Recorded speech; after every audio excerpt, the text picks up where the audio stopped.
Seja bem-vindo a este especial Informação. 26 empresas estão a encerrar por dia desde o início do ano.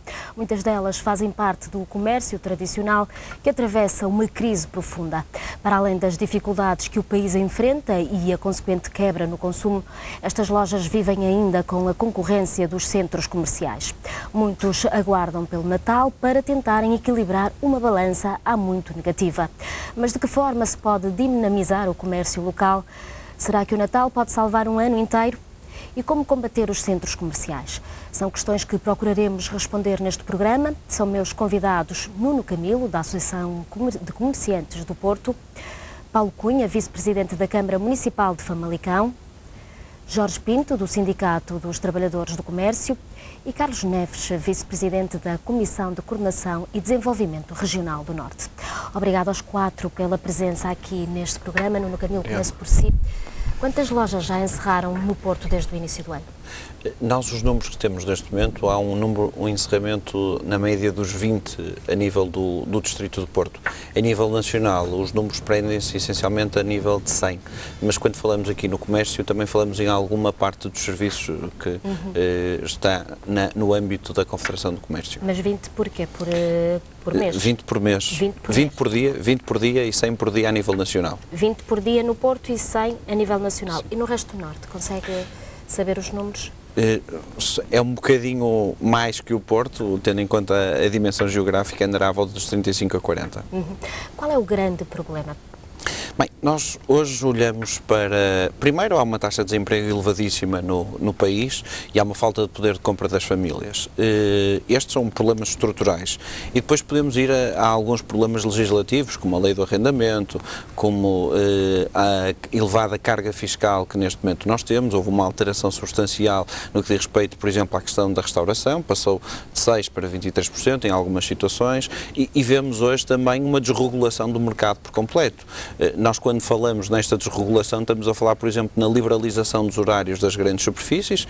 Não havia poder de compra, alargou-se os horários e, ao fim e ao cabo, não aumentaram as vendas. Este ano já encerraram aproximadamente cerca de 37 grandes superfícies a nível nacional, o que significa que esta foi uma medida legislativa que não teve consequências positivas, bem pelo contrário. Portanto, nós temos uma série de problemas que neste momento estão devidamente identificados e que nós, a Associação dos Comerciantes do Porto e a própria Confederação, têm vindo a reivindicar junto deste Governo e a Troika veio agudizar ainda mais esse problema que nós neste momento temos em Portugal.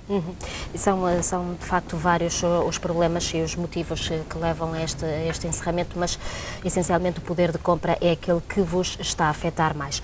Paulo Cunha está aqui até porque Famalicão tem uma grande campanha de Natal para este ano, mas já lá iremos.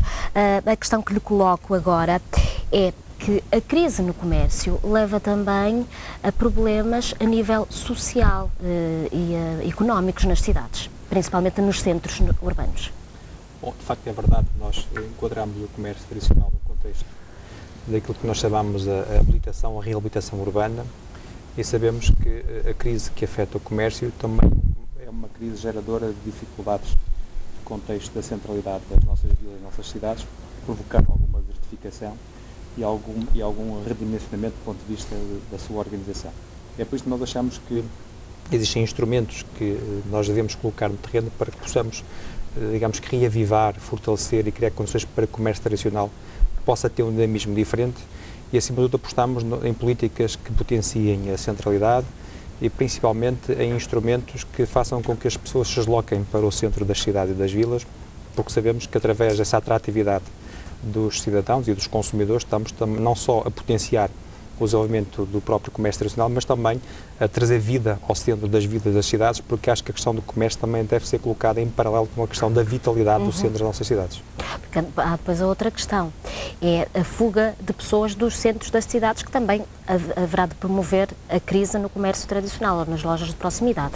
Bom, é um fenómeno que nós já sentimos que se tem invertido. Ao longo dos últimos anos sentimos que as pessoas estão a regressar ao centro da cidade. Existem condições do ponto de vista urbanístico, do ponto de vista da própria aptidão, nomeadamente da habitabilidade dos fogos, para que as pessoas possam, em condições económicas vantajosas, regressar ao centro das cidades. Temos sentido esse fenómeno, digamos que de migração ou de regresso ao centro das cidades, e achamos que deve haver uma política e uma postura integrada que simultaneamente potencie o desenvolvimento dos nichos comerciais que temos no centro das cidades, mas que paralelamente também sirva de estímulo para que as pessoas reocupem o centro das cidades. Mas de que forma é que o estão a fazer concretamente em Famalicão?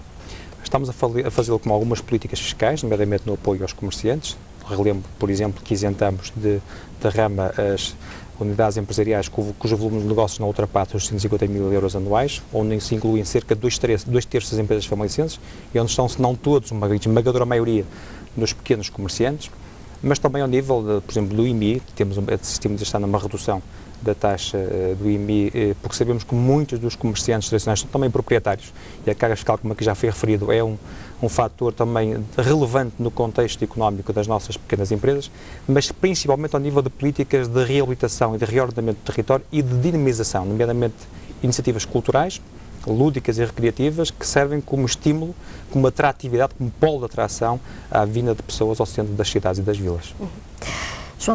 Jorge Pinto, peço desculpa. O comércio tradicional, quantos empregos perdeu nos últimos meses? Em primeiro lugar, boa noite a todos e obrigado pelo convite que me fizeram. Eu começaria por dizer que, efetivamente, o setor do comércio, quer no distrito, quer no país, vive uma situação dramática. Eu penso que nem toda a gente hoje tem a verdadeira dimensão daquilo que se está a passar no setor. Nós podemos dizer que, a nível nacional, já se perderam mais de 80 mil postos de trabalho e aqui no distrito cerca de 40 e tal mil postos de trabalho que foram pedidos no setor do comércio. Hoje vivemos uma situação dramática, quase todos os dias, como aliás foi dito aqui pelo Dr. Camilo, chegam-nos aqui ao sindicato dezenas e dezenas de trabalhadores numa situação aflitiva. Temos vivido situações muito dramáticas e inclusive até e ultimamente algumas pessoas e alguns empresários, infelizmente, têm-se aproveitado da crise que estamos a viver no país, porque isto tem tudo a ver, isto tem tudo uma causa, e a causa é porque não existe economia em Portugal, portanto há uma grande recessão, há uma falta de poder de compra, os impostos aumentaram de uma forma assustadora e, portanto, não havendo poder de compra, a recessão está aí e, portanto, os próximos tempos e o próximo ano, 2013, vai ser um ano ainda muito pior. Que situações dramáticas são essas? Podem-nos contar São aqui situações que muitas das vezes as pessoas veem-se numa situação de tal ordem em que o marido, em que o esposo, neste caso o cônjuge, foram os dois para o desemprego, ou porque houve situações em que as empresas, e por exemplo nós neste momento estamos a viver no distrito do Porto, uma situação dramática, que é aquela empresa, a EasyBuild, que foi que comprou a Mestre Maco o ano passado. Não sabemos muito bem qual é a origem destes capitais. Estamos a procurar chegar à fala com os administradores, mas eles não aparecem. E hoje assistimos ao encerramento de algumas empresas. Aliás, a informação que obtivemos ontem é que este grupo vai encerrar completamente em Portugal as suas lojas. E o que é que estão a fazer? Estão a mandar as pessoas para casa, fecham as lojas e dizem: vocês agora aguardem em casa, que vão continuar a receber através de processos de insolvência, não indo para os despedimentos coletivos, porque ao não ir para os despedimentos coletivos estão a fugir ao pagamento das indemnizações e aquilo que as pessoas têm direito. E portanto há aqui, inclusive, como estou agora a dizer, empresários que fraudulentamente estão-se a aproveitar da crise que o país está a atravessar para criar este tipo de problemas às pessoas. As pessoas já não têm meios de subsistência e, como no país há uma regressão muito grande ao nível da legislação, como é sabido, hoje os despedimentos... São fraudulentos, são ilegais. Desculpe? Se são fraudulentos, e são ilegais. ilegais. Aliás, nós estamos a pensar seriamente, sabemos de mandar um dossiê ao Ministério Público para denunciar esta situação da EasyBuild, que são capitais que nós não conhecemos e já levaram à falência, aliás, à insolvência, cerca de 9 ou 10 empresas que adquiriram há cerca de um ano. Isto é, este grupo adquiriu um conjunto de empresas, não é? Cerca de 7 milhões de euros que estão aqui envolvidos e, passado um ano, insolvem as empresas todas. Quer dizer, mandando cerca de 500 trabalhadores para o olho da rua. Portanto, são estas situações que hoje estão-nos a existir na cidade e no país e, portanto, que é dramático e que é preciso denunciar e dar voz, e nós vamos denunciar esta situação. Mas voltando ao pequeno comércio, estamos aqui a falar de pequenas empresas, geralmente com 1 ou 2 trabalhadores. Qual é a realidade atual? A realidade é um bocado aquilo que nós estávamos há bocado aqui a falar, isto é, as empresas hoje, quem for à Baixa do Porto, e não só, a outras baixas de outras cidades, Matosinhos e outras, no distrito do Porto, nós podemos ver que de 3 em 3 lojas uma está a encerrar. E nós estamos convencidos, infelizmente, espero bem que não, mas com a situação que temos aí do orçamento de 2013, é que a situação vai caminhar a passos largos para uma situação que se vive atualmente na Grécia. Quem for a Atenas, uma das coisas que mais choca é verem avenidas e ruas completamente com as lojas encerradas. E nós não estamos muito longe de ver essa situação aqui no distrito do Porto. Diga uma coisa, porquê que o sindicato aconselhou os trabalhadores a não aderirem à greve de 14 de novembro? Não, nós não sei qual é a informação que tenho, mas isso não corresponde inteiramente à verdade. O que nós dissemos e continuamos a dizer é que no setor do comércio é um setor que vive com muitas dificuldades, com muitos problemas, onde há grande precariedade e é evidente que as pessoas gostariam também de fazer greve, mas por estas dificuldades não participaram, muitas delas, ainda que estivessem com a greve. E nós tivemos muitos milhares de trabalhadores, apesar destas dificuldades todas, que fizeram greve, não no pequeno setor de retalho, mas, por exemplo, nas grandes superfícies e em alguns centros comerciais, nós temos dados que foram recolhidos que nos podemos hoje dizer que houve muitos trabalhadores que participaram na greve geral. Carlos Neves, neste contexto, de que forma é que se pode promover a competitividade do Norte? Antes de mais, boa noite a todos. Muito obrigado pelo convite também. Falar da competitividade do Norte é um tema que daria para estarmos aqui várias horas a conversar. Com certeza. A questão, e pegando mais no tema do comércio, porque é aquele que aqui nos traz, o que se passa com o comércio acaba por ser o reflexo mais evidente daquilo que é a crise que Portugal vive, que não é só uma crise mais próxima, com efeitos dramáticos no emprego, e, portanto, na perda do emprego, como há pouco o Jorge Pinto dizia, e devemos distinguir aquilo que são casos, casos de polícia ou casos para entregar ao Ministério Público daquilo que são, muito provavelmente, aquilo que há pouco o Nuno Camilo dizia também, de um conjunto de micro e pequenas empresas que estão gradualmente a serem afetadas e a encerrar portas e, com isso, a destruir emprego. Sendo que o comércio é o setor de atividade de fim de linha, é aquele que mais sofre com a crise quando há uma perda de poder de compra, que é aquilo que está a acontecer já há alguns anos esta parte, fruto de diversos problemas estruturais que o país tem. Portanto, gostamos ou não gostemos da Troika, o certo é que nós temos um conjunto de trabalhos de casa para fazer, digamos que obrigações para tratar, que vão, esperemos nós, daqui a algum tempo, produzir efeitos mais estruturais e mais significativos naquilo que é o nosso modelo de economia, para que, mais tarde, possamos começar a tirar partido deste mesmo sacrifício que estamos neste momento a fazer. Isto passa por quê? Por reestruturar uma boa parte daquilo que é o nosso modelo de desenvolvimento. Desde logo, um modelo de desenvolvimento muito baseado no comércio, sobretudo num comércio que não tem uma indústria por trás que o alimenta. Isto é, se repararmos nas lojas, as lojas dos grandes centros, portanto, das grandes superfícies, como muitas das lojas do dito comércio tradicional, portanto, comércio de rua, a maior parte dos produtos não são feitos em Portugal. O que quer dizer que estamos a importar e, portanto, estamos a trazer, menor competitividade para o país, porque estamos, desde logo, a recorrer a fundos estrangeiros e, portanto, a produtos estrangeiros e também a endividamento, ou seja, estamos a penalizar a nossa balança comercial. E enquanto não tivermos um outro modelo de sustentabilidade em termos daquilo que é o nosso modelo económico, muito mais baseado na produção, muito mais baseado nos bens transacionáveis ou nos serviços de valor acrescentado, muito provavelmente não vamos conseguir ter mais competitividade e mais poder de compra para os cidadãos, porque sem isso, nenhum de nós, e sem prejuízo de muitas das políticas, como há pouco o Paulo Cunha dizia bem, que podem alavancar e podem tornar mais atrativos os centros, nomeadamente os centros das cidades, porque onde não há gente, não há comércio, não há turismo, não há atividade económica, nós nunca conseguiremos reforçar a competitividade e, portanto, dando poder de compra às pessoas, facilitando, desde logo, a partir daí, a diversificação e a pulverização da atividade comercial. Também é preciso dizer que a atividade comercial também tem que se reinventar, portanto, tem que ser capaz de se atualizar àquilo que é o século XXI e, portanto, a uma dimensão completamente diferente daquela que foi no passado. Hoje, muito mais importante do que ter uma loja aberta é ser capaz de identificar quais são os seus clientes-alvo e muitas vezes eles não passam na rua. É preciso ter uma outra dimensão em termos, por exemplo, de domínio de tecnologias, ser capaz de trabalhar em vários canais, sejam os canais digitais, sejam os canais até audiovisuais, ser capaz de, por exemplo, integrar com outras dinâmicas de atividade económica, como é o caso do turismo, uma dimensão de comércio, de proximidade, por exemplo, focada nas cidades, tem que estar completamente articulada com aquilo que é a política de turismo para essa mesma cidade. Isto implica que, também por exemplo... há essa ideia, não é, de que muitas lojas, muito pequeno comércio, não trabalha para o cliente. Não, vamos lá ver, supostamente têm que trabalhar para o cliente sob pena de terem que fechar a porta.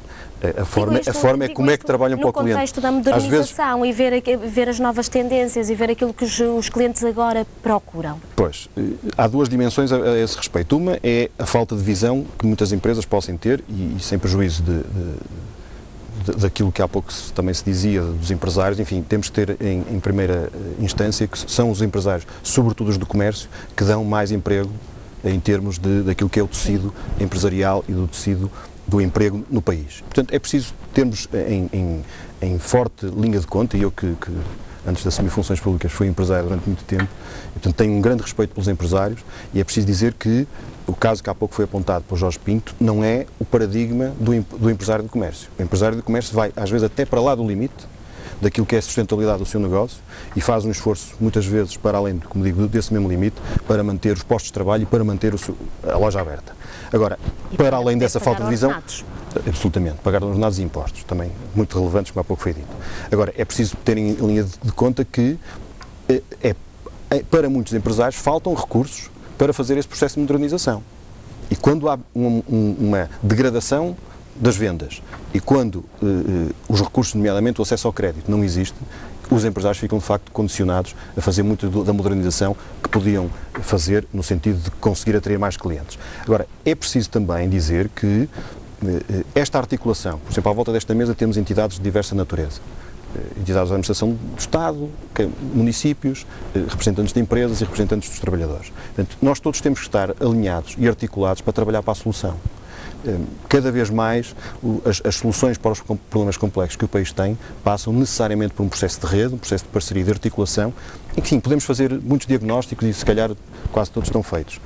O mais importante é que trabalhemos todos para o lado da solução e percebamos que em alguns casos vão ter que continuar a serem destruídos alguns empregos, ou pelo menos perdidos alguns empregos, mas essa perda de empregos tem que ter uma esperança no sentido de criar novos empregos e diferentes empregos, nomeadamente no setor do comércio.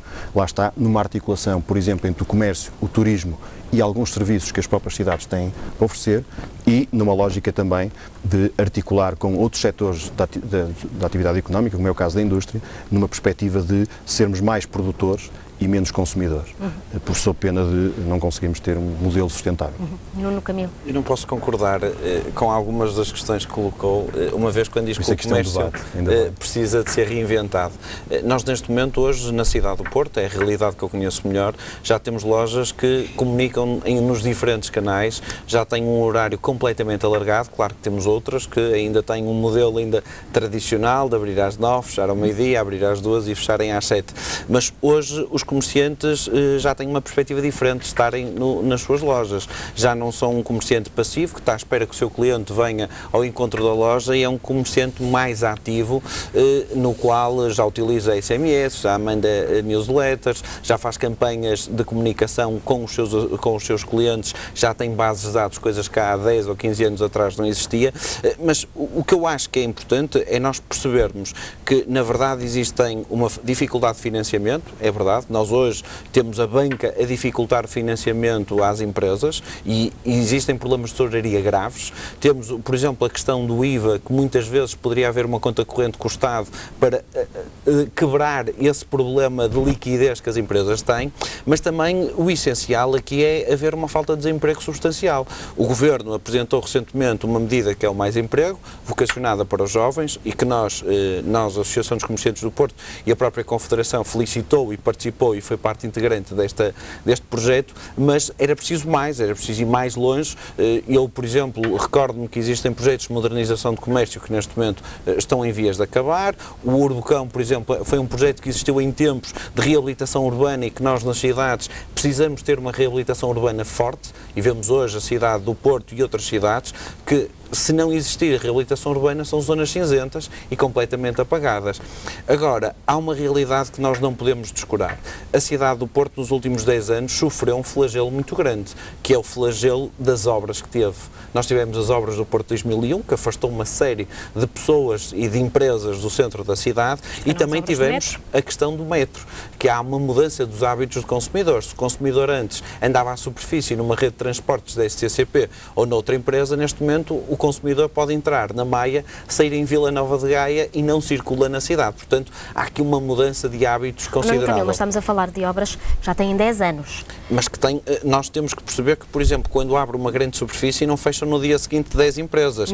É a longo prazo e estas medidas, estas novas centralidades que foram criadas, afastaram uma série de pessoas. Por exemplo, nós antes, quando queríamos alguns serviços, como arquitetos, advogados e médicos, se calhar íamos à Rua de Ceuta, nós já chegamos à Rua de Ceuta e a Rua de Ceuta tem poucos destes serviços. Portanto, houve aqui uma mudança substancial. Mas em termos estruturais, nós consideramos, e vemos isto como um problema grave, é realmente a falta de poder de compra. Nós vemos hoje o Porto e Portugal, nós temos a maior taxa de desemprego da Europa. Somos os terceiros, não é? Acima de nós só está a Grécia e só está a Espanha. Portugal já está em 16,3, quando no próximo ano era este o valor que estava previsto para desemprego. Portanto, aqui é que nós achamos que tem que ser feito um ataque cerrado, de maneira a combater este flagelo que é o desemprego. Mas é possível motivar alguém a ser comerciante nos dias de hoje?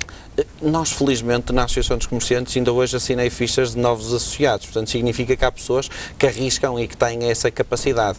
E nestas alturas de crise é quando muitas vezes reinventam, não é os negócios, não é? Mas conseguem utilizar estruturas muito mais reduzidas em termos de custos para conseguir fazer face a determinadas necessidades. Nós também temos que ver que, neste momento, nós nos últimos 12 meses nunca houve uma alteração tão substancial em termos legislativos. Tivemos a certificação da faturação, custos para os empresários, tivemos a alteração da lei do arrendamento, que vai ter consequências muito graves, e nós somos os primeiros a defender a revogação da lei, tivemos a alteração que vem do anterior governo relativamente à liberalização dos horários, que criou aqui um flagelo grande, e vemos que este governo até defendeu o alargamento do horário mais meia hora, e que depois veio-se a constatar que seria favorável para a indústria e bastante prejudicial para o comércio, porque o poder de compra não é para aumentar mais meia hora que o poder de compra ia aumentar, e temos outras medidas que foram tomadas, infelizmente, por imposição da Troika e que têm vindo a prejudicar bastante a nossa economia. Prova disso, por exemplo, no setor do automóvel, que nós também não podemos descurar, teve uma quebra de receita de cerca de 46%. Portanto, são números que nós temos que ver, e isto tem consequências diretas no comércio no dia-a-dia. Mas para além da quebra do consumo, os programas de incentivos que existem atualmente são suficientes? Ou temos vindo a assistir a um acabar destes programas? Por exemplo, o projeto Modcom é essencialmente, não, na totalidade financiado por receitas das grandes superfícies. Neste momento estavam previstas abrir uma série delas, mas foram todas suspensas nos últimos anos, e até, como eu disse no início, já encerraram 37 desde o início deste ano de 2012. Portanto, o Governo neste momento não tem verbas para alocar a este projeto de Modcom, terá que criar outros projetos de financiamento para modernizar, porque eu considero que nós não queremos, enquanto Associação dos Comerciantes, fazer a apologia que estamos a dizer que somos os mais prejudicados e queremos ser aqui apoiados. Não. Nós, neste momento, queremos que existam regras e queremos ser competitivos. Mas, realmente, nós vemos, por exemplo, a questão da lei do arrendamento. Hoje não faz sentido nós termos uma lei do arrendamento conforme a que foi aprovada, que faz todo sentido para o habitacional, mas nós não fazemos um copy-paste para o não habitacional. Eu não posso hoje pedir a uma empresa que é exigível uma série de licenças que tenham o mesmo período de tempo para transferir de um lado para o outro. Como, por exemplo, o caso das farmácias, eu não posso dar o mesmo tempo para transferir do que uma loja que não tem que exigir tantas licenças a tantas entidades administrativas. Portanto, são regras como estas que estão, neste momento, a criar um sentimento de instabilidade e a diminuir o investimento por parte dos empresários, porque muitas vezes correm o risco de investir e depois não terem o produto do seu investimento.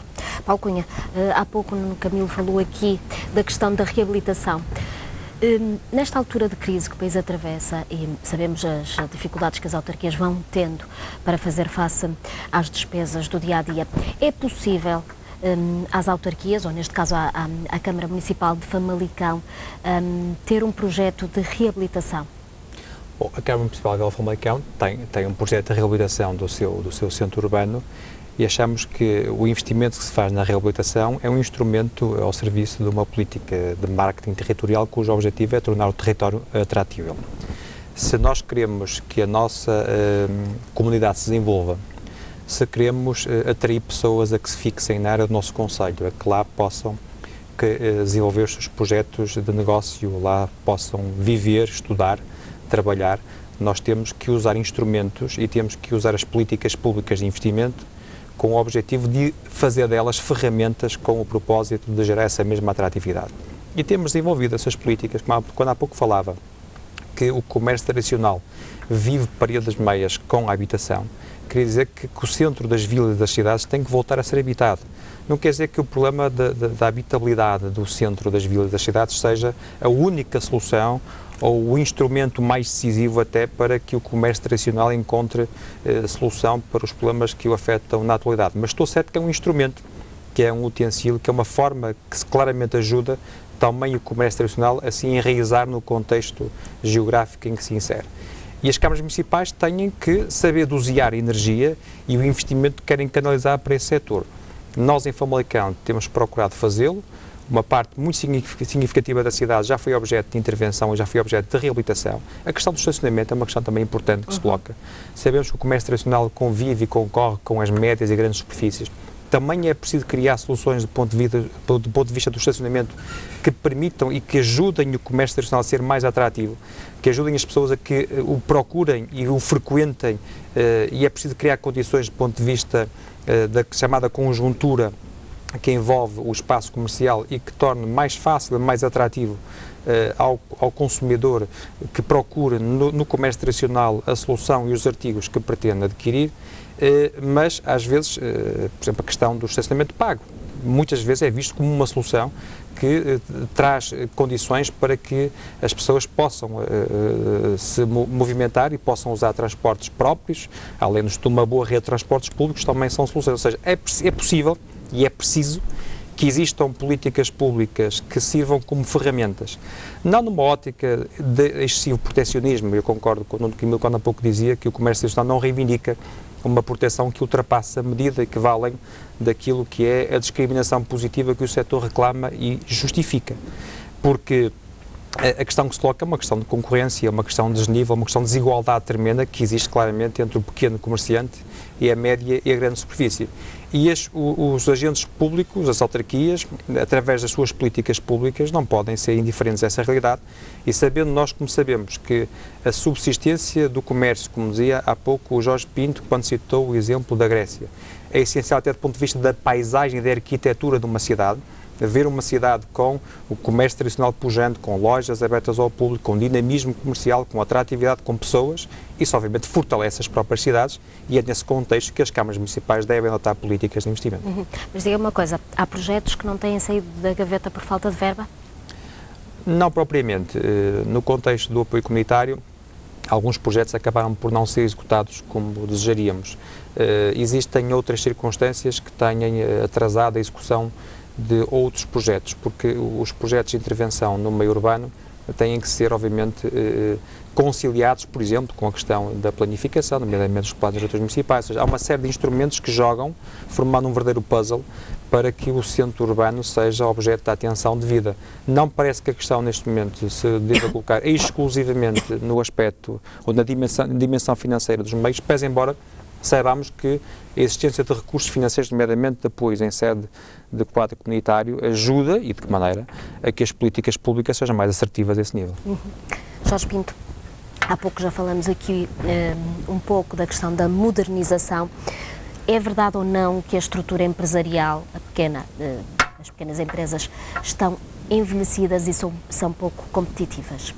Eu vou responder à sua pergunta, mas eu antes gostaria aqui de retificar que eu, quando há um bocado disse que alguns empresários aproveitam a crise, não queria dizer todos os empresários e, portanto, é bom que a gente aqui fique com a ideia de que apareceu este problema concreto, porque, aliás, se há alguém que até tem boa relação com com os empresários aqui no distrito e na cidade é este sindicato. E, portanto, acho que devia deixar aqui esta nota para que não fique dúvidas a ninguém de que não citei os empresários na generalidade, mas citei um caso concreto que nos está a preocupar e que estamos a acompanhar. Por outro lado, nós não nos podemos esquecer que há cerca de 10, 15 anos atrás o Porto era das cidades com maior dinamismo comercial. Quer dizer, eu até quando nasci e quando andava com os meus pais era pequeno, lembro-me que era tradicional as famílias virem para a Baixa do Porto ver as montras da cidade, porque o Porto de facto orgulhava-se do comércio que tinha, das suas montras, da beleza, da sua forma de atender, dos profissionais, e o Porto de facto foi, ao longo de muitos e muitos anos, uma referência no comércio. O que aconteceu, e já aqui foi dito, não é? Aconteceram várias situações, não é? Para além das obras que aconteceram aqui na cidade, deixou também de haver, e esta deslocalização das pessoas para a periferia, e de facto com o abandono da Baixa do Porto e da cidade do Porto, e na altura com a falta de transportes, e por outro lado, como aqui alguém disse, nós passámos a partir de 85 a ter um desinvestimento em Portugal, no Porto, no setor da indústria. A indústria transformadora no Porto desapareceu, não é? A agricultura praticamente desapareceu, as pescas, e portanto nós assistimos a montante à desarticulação de um conjunto de empresas e de setores vitais. O Porto era conhecido, e a cidade e o Norte, por ser um dos polos mais importantes do país no desenvolvimento. E é evidente que isto, ao apagar-se tudo, ao desaparecer a indústria transformadora e ao desaparecer muitos outros setores dinâmicos da sociedade e da cidade, é evidente que o setor do comércio veio, não é, a refletir todo este problema e a desagregar-se, e hoje podemos dizer, com muita mágoa, que apesar das dificuldades que existem, ainda existem muitos comerciantes e trabalhadores que vão resistindo, vão fazendo das tripas coração, vão procurando salvar muitas e muitas empresas, mas é evidente que por via da política que está a ser desenvolvida, e de facto eu aqui discordo do líder doutor, porque acho que este modelo de desenvolvimento está provado, e há muita gente a defender, economistas, até mesmo da área do governo, que isto não nos leva a lado nenhum, leva-nos a uma recessão cada vez, não é, mais, quer dizer, pior, que vai levar ao encerramento de muitas mais empresas e vai levar ao desemprego. E é evidente que se não houver crescimento da economia, se não houver investimento, não se cria riqueza, não se criam postos de trabalho. E esta é que é a realidade. E, portanto, não vale a pena deixar de meter a cabeça debaixo da areia. Nós estamos a viver um momento dramático. É evidente que há muita gente que vai estar à espera, né, do primeiro trimestre da aplicação do próximo Orçamento de Estado, não é? Mas eu acho que o povo português já não pode, já não aguenta muito mais. Quer dizer, esta situação e todo o setor, e o setor do comércio, que está a ser fortemente penalizado, é dos mais penalizados. Ainda hoje saiu um número na imprensa nacional e internacional, não é? Foi no setor do comércio em Portugal de toda a Europa, onde o decréscimo das vendas mais se verificou 4,5%. E isto é dramático. E relativo à modernização, é preciso ou não modernizar o nosso comércio? Sim, sim. Aliás, já foram dadas aqui algumas ideias, quer ali pelo Sr. da Câmara Municipal de Famalicão, quer aqui pelo Nuno Camilo. Eu acho que há condições. Agora, o problema, por um lado, a banca não está a ajudar o pequeno comerciante. Aliás, nós falámos com muitos trabalhadores e com pequenos comerciantes aqui na Baixa do Porto e em alguma periferia, e eles estão-se a viver aflitos para obter crédito, e é evidente que se não obtiverem crédito, a curto prazo vão encerrar. E este é que é o drama, e aqui falo um apelo às entidades, não é, que superintendem isto, nomeadamente ao Ministério da Economia, que tem que de facto, não é, criar aqui dinâmicas e medidas para que o financiamento chegue rapidamente às empresas, senão vamos assistir a um desastre ainda maior. Carlos Neves, terminaram as candidaturas para os fundos comunitários dos programas do CREN, cuja execução se vão prolongar até 2015. Quais aqueles que têm uma maior taxa? Eu antes de responder diretamente à sua questão, gostava só de dar aqui 2 ou 3 notas muito rápidas relativamente a algumas coisas que importa dizer. A primeira é que não adianta estarmos a falar de investimentos ou de financiamentos, de sistemas de incentivos ou outras coisas do género, se não formos capazes de conseguir perceber que o modelo de estratégia para o setor comercial tem que ser reajustado. Jorge Pinto, eu não estou contente com o modelo de desenvolvimento que o país tem, bem entendido. E fique claro, entendo que nós temos que evoluir e e temos que encontrar um outro modelo de desenvolvimento, porque este tem provado que não funciona.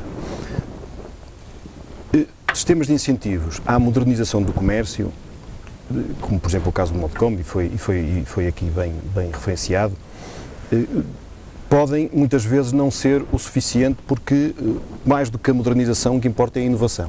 Isto é, a modernização é um instrumento da inovação, mas a inovação precede essa mesma modernização. Desde logo, uma inovação ao nível, por exemplo, do modelo de negócio. Existem bons casos de sucesso, de integração de modelos de negócio que juntam tecnologia, nomeadamente comércio eletrónico, com redes de comércio tradicional.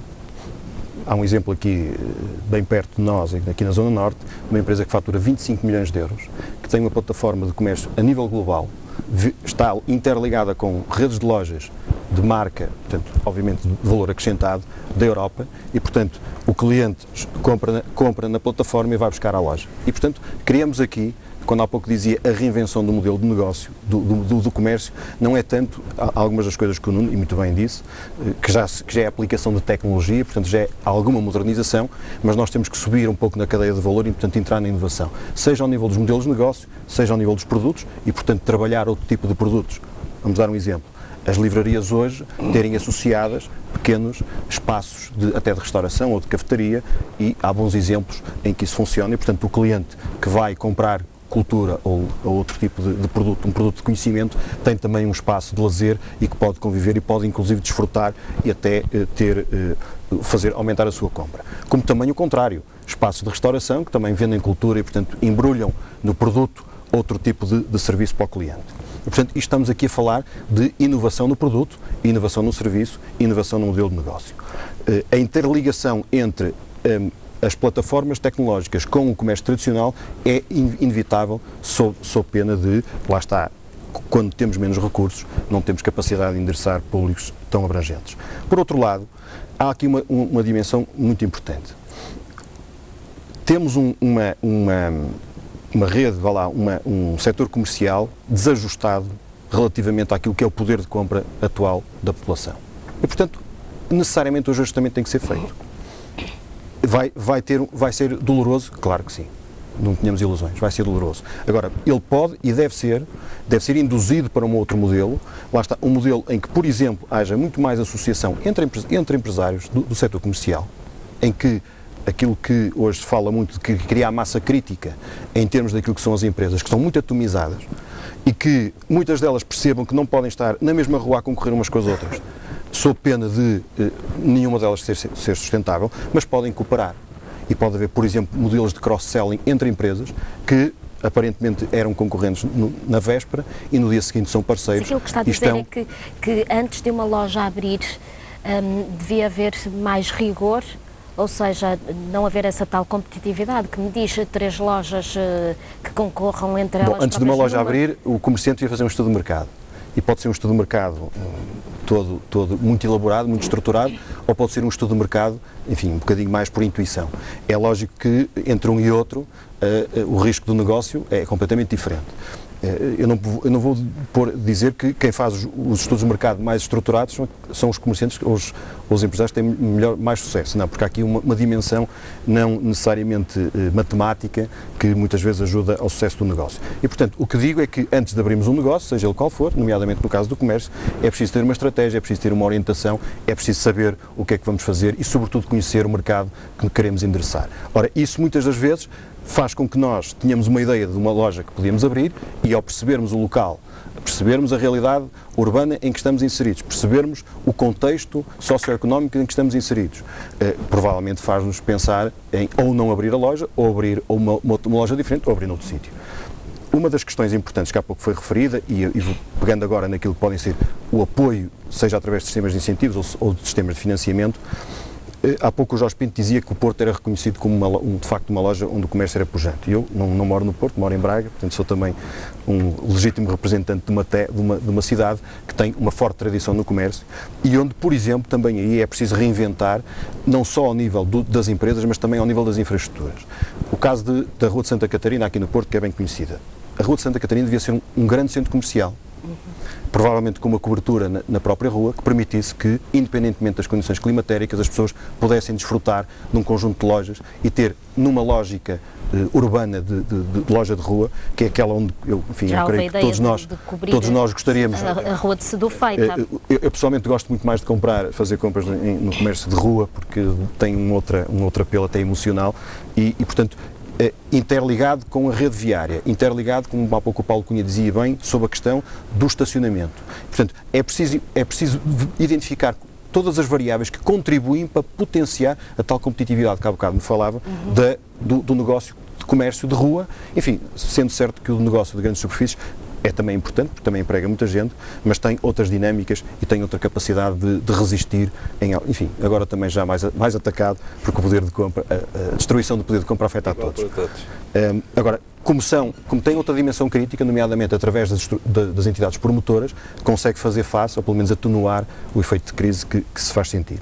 Relativamente aos sistemas de incentivos, existem alguns sistemas de incentivos. O Modcom era aquele que era mais ágil e mais simples e não dependia de fundos estruturais, nomeadamente fundos comunitários, vinha do Fundo de Modernização do Comércio, que no fundo era um saco para onde convergiam os dinheiros das grandes superfícies, que havia aí uma forma de capitalização para esse fundo, mas que, lamentavelmente, até por aquilo que a crise também chegou às grandes superfícies, tem vindo a ser degradado, o que quer dizer que temos que encontrar um instrumento diferente. Existia, através de sistemas de incentivos, o MERCA, e através também dos sistemas de incentivos às empresas, seja no caso do programa regional, o ONU 2, que posso lhe dar aqui uma nota, que apoiou 21 milhões de euros de projetos, sendo que 12 milhões vêm de fundos estruturais, mas mais do que estarmos aqui, como digo, a falar dos instrumentos financeiros, nós temos que perceber que há que refletir sobre o modelo de negócio para o comércio. Isto é um pouco como dizer, não adianta ter bom vento se não sabermos, como dizem os marinheiros, não adianta ter bom vento se não sabemos qual é a rota que queremos seguir, porque na prática estamos a desperdiçar um recurso muitas vezes escasso. Ora, os sistemas de incentivos têm que estar muito alinhados, a intervenção dos representantes dos empresários, como é o caso das associações que aqui o Nuno Camilo representa, é absolutamente decisiva para, inclusive junto dos próprios empresários, criar esta articulação. É preciso que os sistemas sejam muito mais coletivos, ou seja, numa lógica muito mais coletiva do que individual. Se no caso das indústrias, as indústrias têm uma capacidade, nomeadamente naquelas que têm vocação exportadora, que é aquelas que todos nós devemos estimular, portanto têm muita capacidade de se articular numa rede, numa cadeia de fornecimento, o comércio está sempre em fim de linha e tem que ser capaz de articular muitas vezes com lojas ou com empresas que aparentemente seriam concorrentes, mas se forem capazes de ter uma lógica de cooperação e de parceria, provavelmente ganham uma dimensão superior, uma massa crítica mais relevante, podem inclusive ter melhores negociações nas compras dos produtos e, portanto, criar uma central de compras numa lógica de ganho de escala e, com isso, melhorar a sua competitividade. Portanto, quando olhamos só para os sistemas de incentivos como o único instrumento e como o principal para nos tirar desta situação difícil, estamos, no meu ponto de vista, a ser muito redutores na análise e não sermos capazes de olhar para o todo. Portanto, estamos quase que estamos na floresta e não conseguimos ver as árvores e temos que, de facto, subir um pouco o nível para perceber que, antes de olhar só para os sistemas de incentivos, temos que refletir sobre a nossa estratégia, temos que criar uma articulação muito grande entre aquilo que é a política de cidades, uma lógica de parceria empresarial e depois, naturalmente, pôr os instrumentos que o Estado, e também, há pouco o Nuno Camilo falou aí bem, a legislação tem que ser amiga das empresas e tem que ser amiga dos empresários, porque são efetivamente eles que criam a maior parte do emprego que o país tem e que precisa no futuro. Muito bem, vamos falar então do Natal. Nuno Camilo, Natal pode salvar um ano inteiro? A Associação dos Comerciantes está a trabalhar nisso, não é? Nós, há bocado falavam no estacionamento, nós vamos oferecer 20 mil senhas de estacionamento gratuito, meia hora, para quem vier fazer compras ao comércio tradicional. Portanto, nós estamos a apostar para que o Natal possa contribuir para esse mau ano que se teve até agora.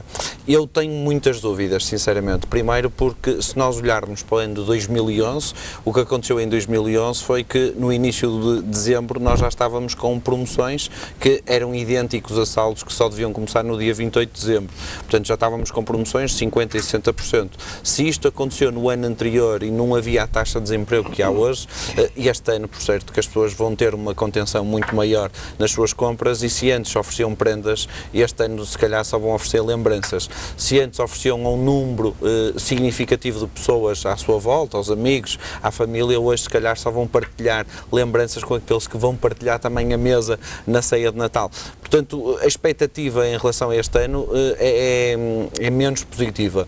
Além disso, todas as pessoas têm sido alarmadas com o que é que poderá vir a ser o ano 2013, não só pela redução do poder de compra, isto quando olharem para o primeiro resíduo do mês de janeiro, vão perceber significativamente que a alteração dos escalões de IRS vai ter um impacto muito grande nas famílias. Portanto, este sentimento vai ter repercussões em termos de consumo. Hoje saiu também um número interessante que Portugal, a nível da Europa, teve uma redução na primeira semana entre os últimos dias de novembro e os primeiros dias de dezembro, uma redução em termos de transações de multibanco na ordem dos 87 milhões de euros. Portanto, nós estamos aqui a falar de um número muito significativo e com um impacto considerável. Vemos, por exemplo, números da CIBS com a redução do número de máquinas a nível nacional, portanto, significa que não só lojas que fecham, mas também lojas que deixam de ter multibanco porque têm um custo as transações e querem diminuir numa escala todas as suas despesas. Portanto, a expectativa para este ano, nós gostaríamos que seja benéfica e estamos a apostar, vamos eliminar a cidade. Se o ano passado puseram 7 ruas, este ano a Associação está a gerir as eliminações com protocolo com a Câmara, vamos ter 25, senhas de estacionamento, uma charrete, mas isto se calhar não chega porque se as pessoas não tiverem dinheiro não vão consumir. Paulo Cunha, Famalicão lançou uma campanha de Natal com a oferta de prémios e também com uma iluminação de Natal original. Quer-me falar desta campanha? Bom, nós lançamos uma campanha de Natal em parceria com a Associação Comercial e Industrial de Vila Nova de Famalicão, à semelhança do que fazemos nos anos anteriores. É uma campanha cujo propósito é claramente dinamizar o comércio tradicional, acima de tudo criar condições para que as pessoas, eu vou usar uma expressão, experimentem o comércio tradicional e possam ser persuadidas pelo virtuosismo que ele mesmo encerra, porque acho que é preciso, acima de tudo, aproximar as pessoas dessa mesma forma de comerciar para que elas possam percepcionar no contacto direto que têm, na experiência que vão frequentar, que de facto existem mais-valias no comércio tradicional que não são comparáveis com outras razões que levam as pessoas a escolher outras formas de aquisição dos seus produtos. Esta parceria que temos é uma parceria que desenvolvemos há alguns anos. Achamos que a Câmara Municipal não pode eximir-se à responsabilidade de criar condições para dinamizar, como há pouco dizia, a atividade no seu centro urbano, e através da campanha de Natal nós usamos mais um instrumento, digamos, como há pouco dizia, é uma ferramenta que acrescenta às outras que usamos ao longo do ano, com atividades culturais, recreativas, lúdicas, com o objetivo de levar pessoas ao centro da cidade. Porque sabemos, se nós conseguimos levar pessoas ao centro da cidade e das vilas, que nós estamos a criar condições para que o comércio tradicional possa desenvolver melhor a sua atividade e, portanto, é um estímulo, é um investimento que fazemos para que as lojas e os lojistas possam ter melhores condições. Jorge Pinto, o Porto, Famalicão, Lisboa e algumas outros concelhos serão exceções, porque o que vemos no panorama atual do país é as autarquias ou a cortar na verba que têm destinada para a iluminação ou simplesmente a não colocar iluminação de Natal. Que tipo de falta faz ao comércio este tipo de iluminação ou este tipo de atividades? Eu acho que faz imenso. É evidente que nós estamos a viver todos um período de crise e de recessão. As câmaras municipais não fogem à regra, mas, por exemplo, a Câmara Municipal de Porto, segundo consta, e parece-me que é verdade, tem até uma situação financeira das melhores das câmaras municipais do país. Podia, de facto, disponibilizar outro tipo de iniciativas e de meios para que aqui a cidade do Porto, até porque é uma cidade, e segundo a gente vai lendo e vai sabendo e vai verificando, que é uma cidade que está na moda, através destas companhias de low cost, chegam ao Porto e à cidade do Porto, e não só, e aos arredores, centenas, se não mesmo milhares e milhares de pessoas, todos os meses oriundas de vários países da Europa, e eu acho que isto não está a ser verdadeiramente aproveitado. Eu acho que aqui a Câmara Municipal de Porto e outras entidades, e até no momento destes em que o país está a viver com imensas dificuldades, deviam de criar iniciativas no sentido de chamar a atenção da importância da cidade, do comércio, da restauração, porque também não se falou hoje aqui, embora o debate não fosse para falar da restauração, mas que também tem um papel importantíssimo. Nuno Camilo abordou a questão no início do debate. Mas, portanto, nós tínhamos condições, não para resolver o problema, porque eu acho que dificilmente as empresas vão salvar o ano com o Natal, pelas razões que já aqui foram ditas, mas podiam-se criar situações com dinâmicas e com iniciativas na cidade, na Baixa, como vemos em muitas cidades da Europa. O que tem faltado ultimamente é muita imaginação, criatividade e também vontade, porque eu acho que, e nomeadamente a Câmara do Porto, mas não só, podiam tomar iniciativas no sentido, juntando-se com Gaia, juntando-se com Matosinhos, com cidades importantes aqui à volta da cidade e criar polos de atração, de trazer as pessoas à rua num momento destes, porque eu acho que apesar de tudo, apesar das dificuldades, o momento natalício e o Natal diz muito às pessoas, e nomeadamente às pessoas do Norte. E, portanto, acho que era um contributo muito importante. Carlos Neves, deviam os comerciantes pensar a 12 meses e não apenas pensar no Natal, ou também no período da Páscoa e também no período de verão, onde há mais turismo? Os comerciantes têm que pensar 365 dias por ano, naturalmente. Agora, também é óbvio que há períodos de sazonalidade que têm um impacto mais relevante nas vendas e que representam, como não é novidade para ninguém, efetivamente épocas com outro tipo de dinâmica e que, como concordo em absoluto, que merecem também todos os agentes que estão em torno da dimensão das cidades e não só, enfim, da dimensão urbana, uma política articulada, coisa que em alguns casos não acontece e às vezes estes momentos de crise fazem-nos para o bem e para o mal, ter atitudes que talvez valha a pena refletir. A dimensão de planeamento é uma dimensão óbvia para quem é empresário, portanto, sobre isso não há dúvidas. Agora, a articulação que deve ser feita, nomeadamente com as associações empresariais, e eu creio que aqui tem um papel muito importante, de uma forma até de ajudar, porque nestes momentos de crise, os empresários muitas vezes sentem-se desorientados. São bombardeados por tudo, até pelas estatísticas que normalmente não são famosas, acho que vivemos todos momentos difíceis e precisamos, em alguns momentos, de ter um sentimento de esperança que muitas vezes só quem está próximo dos empresários lhes consegue transmitir. E as associações são efetivamente aqueles organismos que podem, de uma forma mais efetiva, fazê-lo.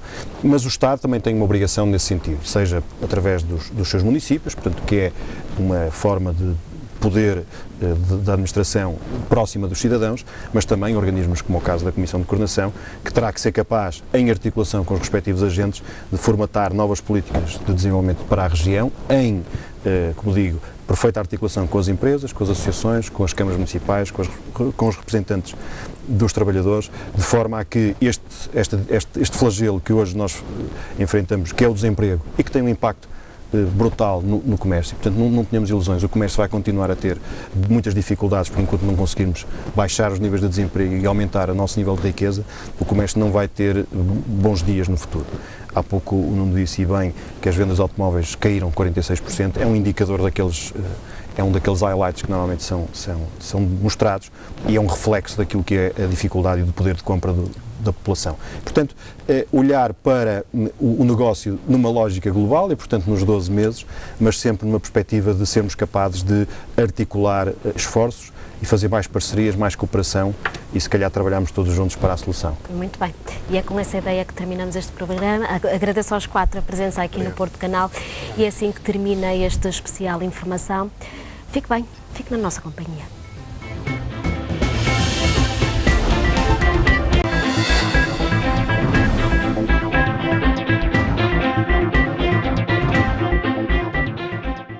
O eurodeputado Paulo Rangel é convidado desta semana na grande entrevista do Porto Canal. O governo tem tido política europeia? Portugal consegue vencer a crise ou terá que negociar outras condições na Europa? Aliado de Rui Rio, como vê Paulo Rangel a candidatura de Luís Filipe Menezes? Grande entrevista no Jornal Diário depois das 8 da noite.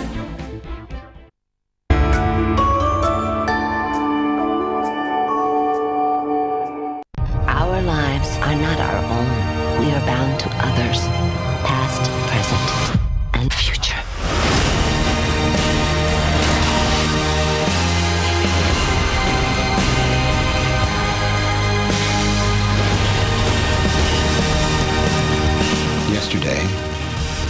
life was headed in one direction. Today, it is headed in another. Cloud Atlas, nos cinemas 29 de novembro.